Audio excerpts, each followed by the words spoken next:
में टहल रहे हैं और दौड़ दौड़ के अपने दोस्त के लिए पूरे विश्व में व्यापार कर रहे हैं।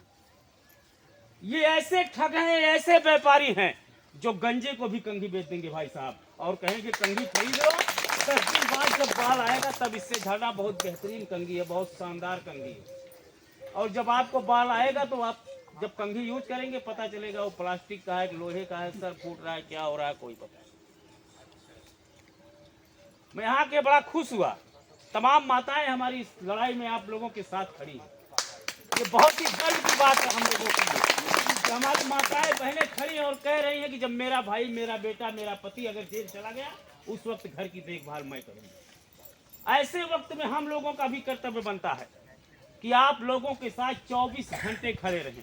और मैं आज सांसद संजय सिंह जी की तरफ से आप लोगों को भरोसा दिला के जाता हूं कि जब भी जरूरत पड़ेगी 24 घंटे के अंदर सांसद संजय सिंह आपकी इस गांव में मौजूद होंगे, इस गांव में मौजूद होंगे।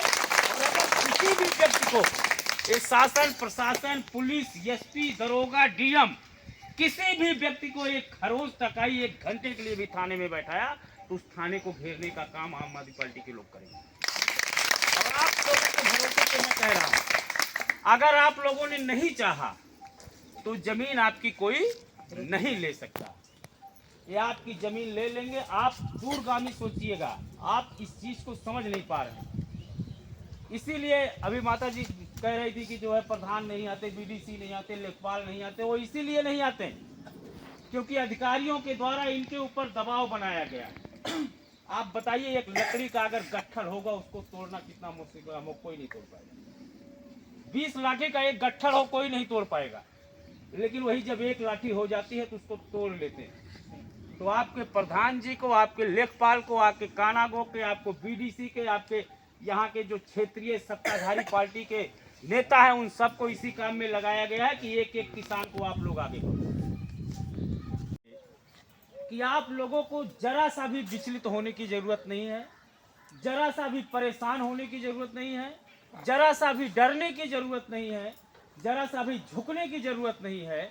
आपकी 347 एकड़ तो आप छोड़िए, 1 इंच जमीन बीडीए के किसी अधिकारी की हैसियत नहीं है जो बिना आपके मर्जी से आपसे साइन करवा के आपको और ये बात मैं इसलिए कह रहा हूँ, ये बात मैं इसलिए कह रहा हूँ क्योंकि आपके पीछे एक ऐसा शख्स खड़ा है, आपके पीछे एक ऐसा इंसान खड़ा है, आपके पीछे एक ऐसा शेर खड़ा है जो बीडीए तो छोड़िए, इनके जो बाप दिल्ली में बैठे हैं उनको सदन के अंदर मोदी अडानी भाई भाई देश बेच के खाई मलाई का नारा लगाने का काम करता है। इसलिए आपको डरने और झुकने की जरूरत नहीं है। अभी इमरान भाई से मेरी बात हो रही थी, यही बात कि आज आप लोग अपनी जमीनों के लिए लड़ रहे हैं, उस जमीन के लिए, उस खेत के लिए जो आपकी पुश्तैनी है, जो आपके दादा बाबा की है, उसकी लड़ाई के लिए लड़ रहे हैं। लेकिन उसके बाद भी आपके अंदर थोड़ा सा डर दिखाई दे रहा है, आपके चेहरे पर डर दिखाई दे रहा है कि ऐसा ना हो कि सरकार हमसे जबरदस्ती जमीनें ले ले, ऐसा ना हो कि सरकार हमारे बेटे को या हमारे पति को या हमारे घर के किसी आदमी को उठा के ले जाए, वहीं साइन करवा ले। जब आप अपने खेत के लिए लड़ने के लिए इतना डर रहे हैं तो आप सोचिए उस वक्त का दौर जब 1920 से लेकर 1942 तक इसी देश के हमारे जाबाज क्रांतिकारी शहीद आजम भगत सिंह, सुखदेव, राजगुरु, चंद्रशेखर, अशफाक उल्लाह खां, जिनके 1 इंच जमीन का ही मैटर नहीं था, मैटर था अपने देश के लोगों को आजाद कराने के लिए, वो हंसते हंसते फांसी के फंदे पे झूल गए। तो अगर आपकी जमीन के लिए हमें 1 साल 2 साल जेल भी जाना पड़ेगा तो कोई फर्क पड़ने वाला नहीं। इसलिए साथियों, मैं आप लोग को बताना चाहता हूं, इस सरकार की हैसियत नहीं है कि वो आपकी जमीन ले ले, लेकिन उसके लिए आपको एक काम करना पड़ेगा। जिस प्रकार से आप एक हैं, इसी प्रकार से आपको एक रहना पड़ेगा। किसी ब्रोकर के, किसी दलाल के बहकावे में आपको नहीं आना पड़ेगा, नहीं आना होगा। आज सरकार आपको कितना पैसा दे रही है? 10,000, 10 लाख, 15 लाख, 20 लाख। स्टेडियम बन गया है, कि पहले तो आपको स्टेडियम के लिए बहकाया गया, आपसे जमीनें ली गई, रिंग रोड बनाया गया, चलिए आपने रोड बना दिया, आपने स्टेडियम बना दिया, कोई बात नहीं। अब क्या कह रहे हैं, स्पोर्ट सिटी खोलेंगे। और स्पोर्ट सिटी जो खोलेगा उसमें बिल्डिंग किसकी बनेगी, उसमें होटल किसका बनेगा, उसमें स्विमिंग पूल किसका बनेगा, उसमें बड़ा अस्पताल किसका बनेगा, उसमें कॉन्वेंट स्कूल किसके बनेंगे, पूंजीपति के तो बनेंगे ही बनेंगे।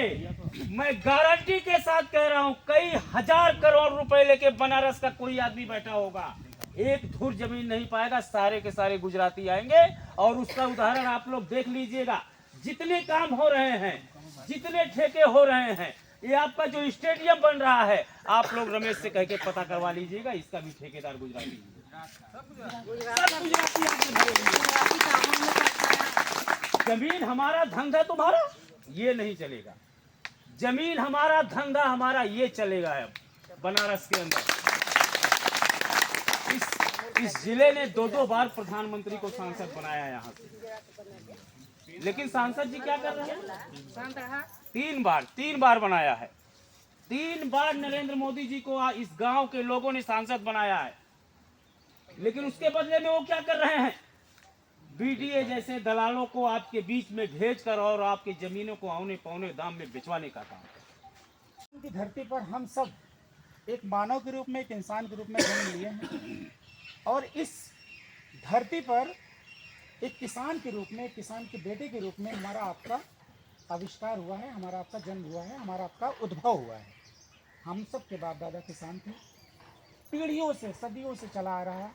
किसानों जो किसान पीढ़ी का जो सिलसिला है, हमारे बच्चे, हमारे भाई अगर लॉयर बनते हैं, आईएएस ऑफिसर बनते हैं, डॉक्टर बनते हैं, इंजीनियर बनते हैं, या किसी भी फील्ड में, किसी भी क्षेत्र में बहुत अच्छे अच्छे पदों पर जाते हैं, उसके बावजूद हम सर्टिफिकेट में लिखते हैं कि हमारा पेशा कृषि है, खेती है, हम किसान के बेटे हैं। क्यों? क्योंकि हमारे पास ज़मीन के रूप में धरोहर होता है, या धरोहर जिसका कोई मूल्य नहीं होता। हमारे पास रोज़गार हो ना हो, उसके बावजूद हम यहाँ पर धान, गेहूँ, चावल, मक्का पैदा करके अपना पेट भरते, अपने नस्लों को आबाद करते हैं। ये हमारी जो अचल संपत्ति है, इसे लेने का जो काम करेगा वो तानाशाह है, वो आपके पेट के साथ खिलवाड़ कर रहा है। 1857 की क्रांति में जब चिंगारी बिगुल फूका मंगल पांडे जी ने, क्यों फूका? रमेश पटेल जी ने बहुत अच्छी बात कही। उन्होंने कहा अगर 1 या 4 गांव में से एक भी युवाओं को, एक भी किसानों को अगर गिरफ्तार करते हैं, जेल में डालते हैं, उसी दिन से आपका सबका विद्रोह की भावना कनपेगी। आप सबके मनों के अंदर किसी अधिकारी की हिम्मत नहीं है आपके ग्राम समाज में, आपके ज़मीन में कदम रखने की। अगर आपके हाथ में सिर्फ एक पतला सा सीटा हो तो उनकी हिम्मत नहीं हो पाएगी। एकजुटता में इतनी ताकत होती है और यूनिटी में इतनी स्ट्रेंथ होती है। किसी को डरने की आवश्यकता नहीं है। मंगल पांडे हो, चाहे भगत सिंह आज़ाद हो, चंद्रशेखर आज़ाद हो, तमाम जो क्रांतिकारी साथी थे, शहीद आज़म, जितने भी शहीद हमारे देश को बचाने के लिए कुर्बान हुए, वो भी किसी के लाल थे। उनका कोई स्वार्थ नहीं था। यहाँ तो हमारा थोड़ा सा स्वार्थ भी छुपा हुआ है। हमारी ज़मीनें हैं, कोई सरकार हमारी ज़मीनें आपसे कैसे ले सकता है? और आप उस कौम के हैं, जिस समुदाय का आप हैं, आप पटेल समुदाय के हैं, कुर्मी समुदाय के हैं। मैं जहाँ रहता हूँ इलाहाबाद में, आप यकीन देखो, अशोक नगर के अंदर एक पत्रकार कॉलोनी है, बगल में अर्चना पार्क है, वहाँ पे पटेल जी है, 6 बीघा खेत है बीच शहर के अंदर।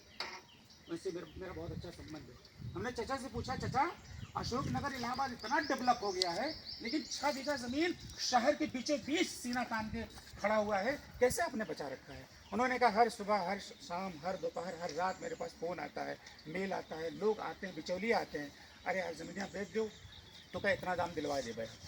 लेकिन पटेल जी कहते हैं रिक्शा चला के, छोटी सी दुकान खोल के अपने बच्चों का पेट पाल सकता हूँ, लेकिन अपनी ज़मीन नहीं बेचूंगा मैं। ये